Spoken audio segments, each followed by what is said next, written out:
शिर्डी मतदारसंघात जाती धर्मावर द्वेष पसरला तर गाठ माझ्याशी असल्याचं सुजय विखे पाटलांनी म्हणलंय। शिर्डीत कोणीही असुरक्षित नसून मतदारसंघात हिंदू मुस्लिम ऐक्य आहे। अनेक वर्षांपासून आपण एकोप्याने राहतो। जाती धर्म पाहून आम्ही मतदारसंघातील काम करत नाही। जर कोणाला जातीवाद करायचा असेल तर आम्हाला सांगा, आम्ही सुद्धा अर्ज स्वीकारताना जात धर्म पाहू। 30 वर्षात आम्ही कधीही कुठल्याही नागरिकांना जात विचारली नाही। मात्र जातीचे विष पसरवणारे लोक आता नकोय।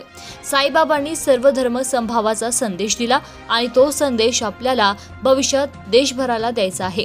आज जनतेच्या गरजा महत्त्वाच्या, तो कोण आहे, कोणत्या जातीचं हे महत्त्वाचं नाही, मात्र सर्वसामान्यांना येणाऱ्या अडचणी आपल्याला सोडविण्याचे काम करायचंय।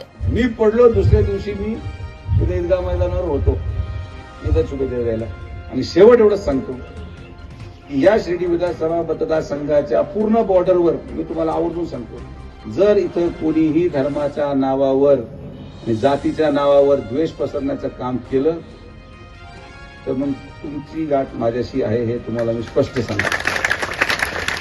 इथं कोणीच असुरक्षित नाही, इथं कोणाला संरक्षणाची गरज नाही, इथं हिंदूंना गरज नाही, इथं मुसलमानांना नाही। वर्ष आपण एकामेकाबरोबर राहिलोय, आज अचानक का संरक्षण पाहिजे? कोणत्या जातीच्या माणसाचं काम जात विचारून केलं जातं? आणि ज्यांना जातीवाद करायचा आहे, ज्यांना धर्मवाद करायचा आहे, मी तुम्हाला सांगतो ते करायचं असेल तर मला सांगा, मग आम्ही पण अर्ज करताना लिहू की तिथं धर्म लिहा। तुम्ही अर्ज करताना लिहा मी हिंदू आहे, मी मुसलमान आहे।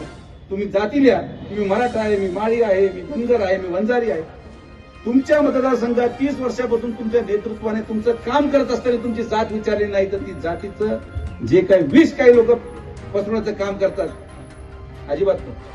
Pradeep Patil, S news Marathi, Shirdi, Ahmednagar.